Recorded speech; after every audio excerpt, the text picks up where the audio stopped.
नमस्कार दोस्तों, अगर आपके पास अलग अलग कंपनीज के स्टॉक्स हैं और आप चाहते हैं कि इन फ्यूचर जब भी उन स्टॉक्स में गिरावट आए या उन स्टॉक्स में तेजी आए तो आप कैसे अपने पोर्टफोलियो को जो लॉस है उसको कम कर सकते हैं। पिछली वीडियोस में हमने बताया कि अगर आपके पास कोई पर्टिकुलर स्टॉक हैं और अगर आप उनको फ्यूचर में बाय करना चाहते हैं या फ्यूचर में आप उन्हें सेल करना चाहते हैं तो दोनों ही कंडीशन में आप उस स्टॉक के फ्यूचर का इस्तेमाल करके उसको बाय और लॉन्ग और शॉर्ट करके यानी बाय और सेल करके कैसे आप अपने रिस्क को कम कर सकते हैं जब आप उसे इन फ्यूचर सेल करेंगे या बाय करेंगे या लॉन्ग करेंगे। तो आज हम बताने वाले हैं कि अगर आपके पास बहुत सारे स्टॉक्स हैं, लेट्स से आपका एक वेल डाइवर्सिफाई पोर्टफोलियो है। डाइवर्सिफाई पोर्टफोलियो का मतलब है कि आपके पास अलग अलग कंपनीज के कई सारे स्टॉक्स हैं। लेट्स से आपके पास 15 स्टॉक्स हैं अलग अलग सेक्टर्स के। कुछ स्टॉक हैं बैंकिंग सेक्टर के, कुछ स्टॉक हैं कंस्ट्रक्शन के, कुछ स्टॉक हैं एजुकेशन के, कुछ जो स्टॉक हैं वो आईटी के हैं। ऐसे आपका एक पूरा जो पोर्टफोलियो है वो वेल डाइवर्सिफाई है। तो ऐसे में अगर आपको लगता है कि इन फ्यूचर मार्केट में गिरावट आ सकती है और उस गिरावट को स्टॉक मार्केट की भाषा में हम बोलते हैं सिस्टेमैटिक रिस्क, और जो वो सिस्टेमैटिक रिस्क है या जो मार्केट रिस्क है तो उसको कम करने के लिए हम कैसे हेजिंग का इस्तेमाल कर सकते हैं, फ्यूचर का इस्तेमाल, जो उसका फ्यूचर है उसको इस्तेमाल करके।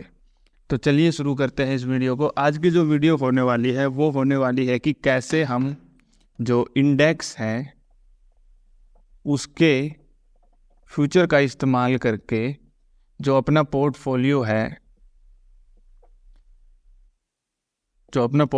है उसको कैसे हम हेज कर सकते हैं। तो आज की वीडियो इसके बारे में होने वाली है।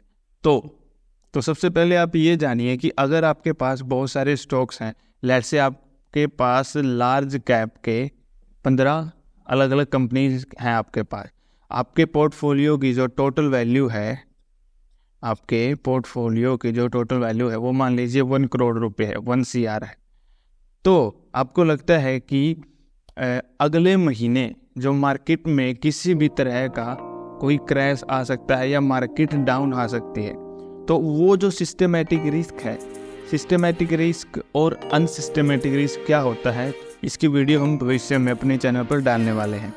तो वो जो सिस्टेमैटिक रिस्क है उसको कम करने के लिए आप कैसे इंडेक्स के फ्यूचर का इस्तेमाल करके अपने पोर्टफोलियो को हेज कर सकते हैं।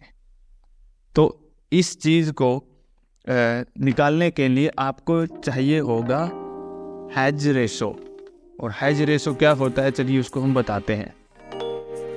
तो हेजिंग के अंदर जो हेज रेशो होता है, जब हम उसको कैलकुलेट करते हैं अपने पोर्टफोलियो के लिए, तो वो कैसे कैलकुलेट करते हैं, क्योंकि हमारे पास अलग अलग कंपनी के 15 स्टॉक्स हैं। अब ऐसा तो है नहीं कि जो जितने भी हमारे पास स्टॉक्स हैं, पहला तो ये केस हो सकता है कि सबके अंदर जो फ्यूचर एंड ऑप्शन का जो सेगमेंट है वो हो ही ना, हर एक स्टॉक में फ्यूचर एंड ऑप्शन नहीं होता। या ये हो सकता है कि हम हर एक स्टॉक के लिए पर्टिकुलर अलग से फ्यूचर को सेल या बाय या कहें कि लॉन्ग या शॉर्ट नहीं करेंगे। तो उसके लिए हमें पर्टिकुलर जो इंडेक्स है, लेट्स से निफ्टी 50 है, निफ्टी 50 जो कि भारत की जो 50 टॉप 50 कंपनीज हैं उनका नेतृत्व करता है, और उसके अंदर भारत की टॉप 50 कंपनीज हैं जो इसके अंदर शामिल होने के लिए बहुत से जो एलिजिबिलिटी क्राइटेरिया है उसको फुलफिल करती हैं। तो इसके निफ्टी 50 का जो फ्यूचर है उसको कैसे हेज की मदद से हम अपने पोर्टफोलियो के लिए इस्तेमाल करेंगे। तो लेट्स से जो हमारा पोर्टफोलियो है वो 1 CR का है, 1 CR का हमारा पोर्टफोलियो है, 1 करोड़ का।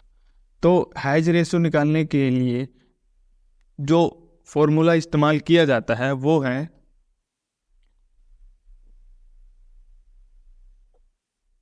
Value of portfolio multiply by beta of portfolio और इसके बटे में वैल्यू ऑफ कॉन्ट्रैक्ट, या कहें कि जो टोटल वैल्यू है कॉन्ट्रैक्ट की वो वैल्यू ऑफ कॉन्ट्रैक्ट।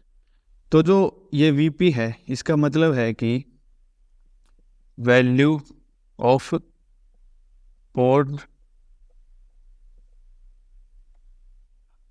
पोर्टफोलियो कितनी वैल्यू है, और जो बीपी है ये है बीटा ऑफ पोर्टफोलियो। तो जो बीटा होता है पोर्टफोलियो का वो क्या होता है, उसको कैसे कैलकुलेट करता है, ये अपने आप में एक वेस्ट टॉपिक है। इस पर आने वाले समय में हम वीडियो बनाने वाले हैं, क्योंकि अभी इसको अगर वीडियो में समझाने लगेंगे तो वीडियो बहुत ज़्यादा लंबी हो सकती है। जैसे ही इसके ऊपर वीडियो बनती है उसका लिंक हम इसी वीडियो के डिस्क्रिप्शन में आपको दे देंगे। तो जो तीसरी चीज़ है वो है VI का मतलब है वैल्यू ऑफ कॉन्ट्रैक्ट, यानी जो कॉन्ट्रैक्ट है उसकी टोटल वैल्यू कितनी है। तो ये तो फॉर्मूला है VP मल्टीप्लाई बाय BP और उसके बटे में है VI, यानी value of portfolio, beta of portfolio, value of contract. तो चलिए इन तीनों चीज़ों को हम निकालते हैं और हैजिंग रेशो है वो कैलकुलेट करते हैं। क्योंकि लेट्स से हमारा जो पोर्टफोलियो जो हमने मान रखा है कि 1 CR है, जो हमारा पोर्टफोलियो है उसकी जो वैल्यू है जो वो 1 CR है, और 1 CR के अंदर जब हम निफ्टी 50 का लेट्स से वो 20,000 में चल रहा है उसका फ्यूचर, उसको जब हम शॉर्ट करेंगे मतलब हम ये मानते हैं कि हमारे पास पोर्टफोलियो के अंदर 15 अलग अलग कंपनीज के स्टॉक्स हैं और आने वाले जो महीना है उसमें मार्केट डाउन जा सकती है। उसमें जो मार्केट रिस्क हमें बनता हुआ दिखाई दे रहा है, मार्केट रिस्क हैं या जो सिस्टमेटिक रिस्क हैं वो है मार्केट में किसी भी कारण से आने वाले समय में गिरावट आने वाली है। तो जब मार्केट में गिरावट आएगी तो कौन सा भी स्टॉक हो, कौन सा भी सेक्टर हो, सारे के सारे सेक्टर नीचे आएंगे और जितने भी तरह के पोर्टफोलियो हैं वो सारे के सारे नीचे आएंगे। भले ही हमने अपना जो पोर्टफोलियो है वो वेल डाइवर्सिफाई कर रखा है, यानी अलग अलग उसमें स्टॉक्स हैं, फिर भी हमें लगता है कि मार्केट नीचे आ सकती है। तो ऐसे केस के अंदर हमारे पोर्टफोलियो की जो टोटल वैल्यू है 1 करोड़, उसके हिसाब से हमें कितने फ्यूचर कॉन्ट्रैक्ट सेल करने चाहिए ताकि हमें आने वाले टाइम में लॉस ना हो। पहला जो केस बनता है वो तो ये बनता है कि हमारे पास जो 1 CR का पोर्टफोलियो है और हमें लगता है कि आने वाले महीने में मार्केट में क्रैश आ सकता है, किसी भी तरह का से मार्केट नीचे गिर सकती है और पूरा जो एंटायर पोर्टफोलियो है वो प्रभावित होगा। तो ऐसे केस के अंदर हम तो पहला केस ये वो जो है सोल्यूशन वो तो यही है कि हम अभी अपने पोर्टफोलियो को यहाँ पर सेल कर दे और बाहर निकल जाए और चैन की नींद लें। और दूसरा जो सिनेरियो है वो हम अपने पोर्टफोलियो को इंडेक्स के फ्यूचर के साथ हैज कर दें। तो चलिए शुरू करते हैं।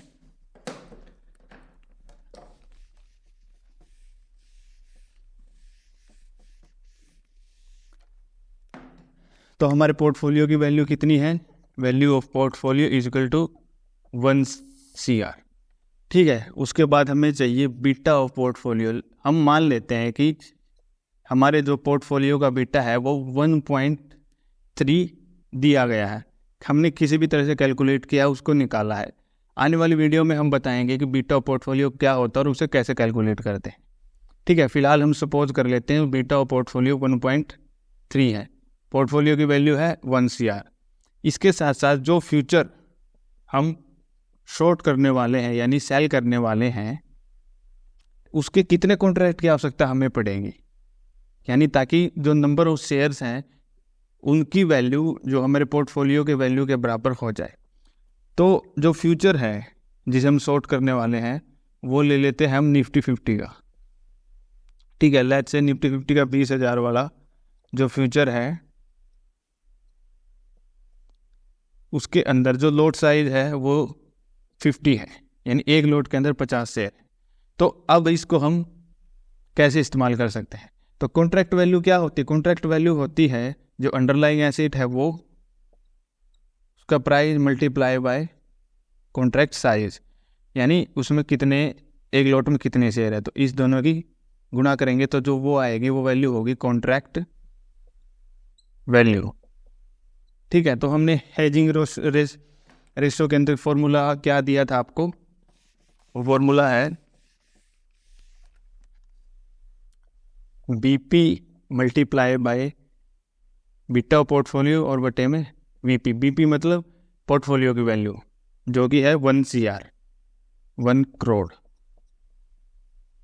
मल्टीप्लाई बाय बीटा पोर्टफोलियो कितना है 1.3, और इसके बटे में कितना है कॉन्ट्रैक्ट वैल्यू। कॉन्ट्रैक्ट वैल्यू कितनी थी लेफ्ट, जो कि फ्यूचर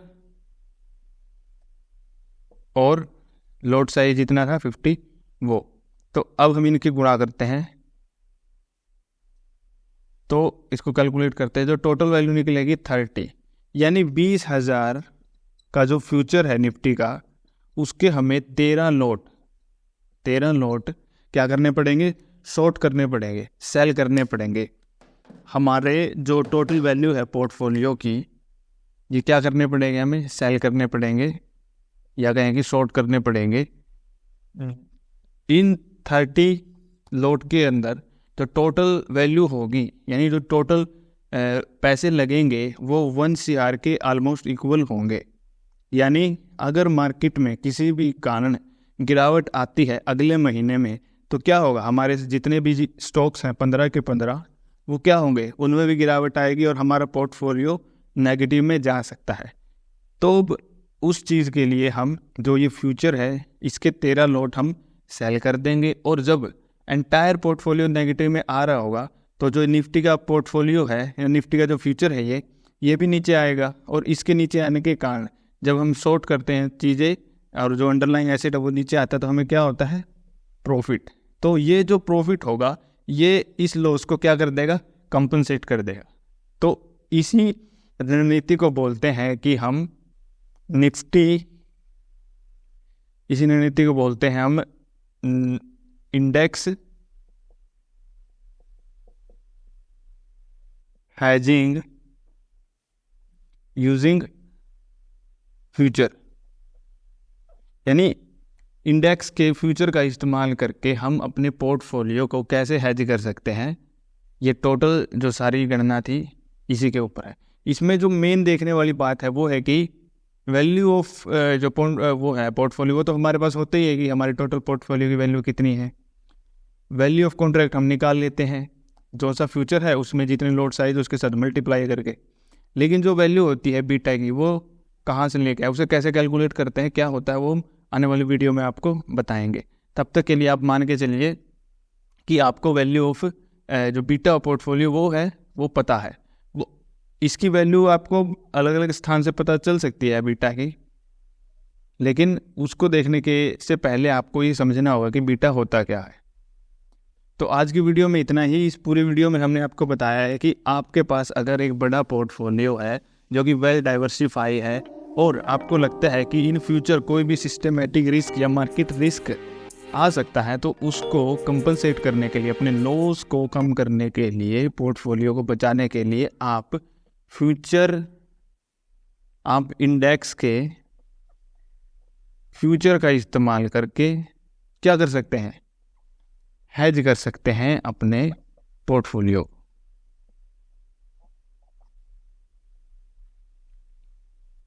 तो आज की वीडियो इतना ही। अगर आपको ये वीडियो पसंद आई तो इसे लाइक कीजिए। इससे पहली वाली वीडियो में हमने बताया है कि कैसे आप स्टॉक के फ्यूचर को सेल करके और स्टॉक के ही फ्यूचर को बाय करके कैसे आप अपने जो हेजिंग है उसको अंजाम दे सकते हैं।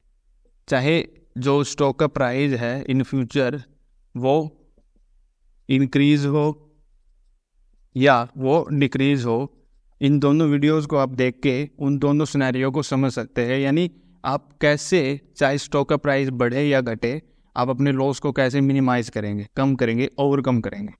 तो आज की वीडियो में इतना ही। तब तक के लिए धन्यवाद।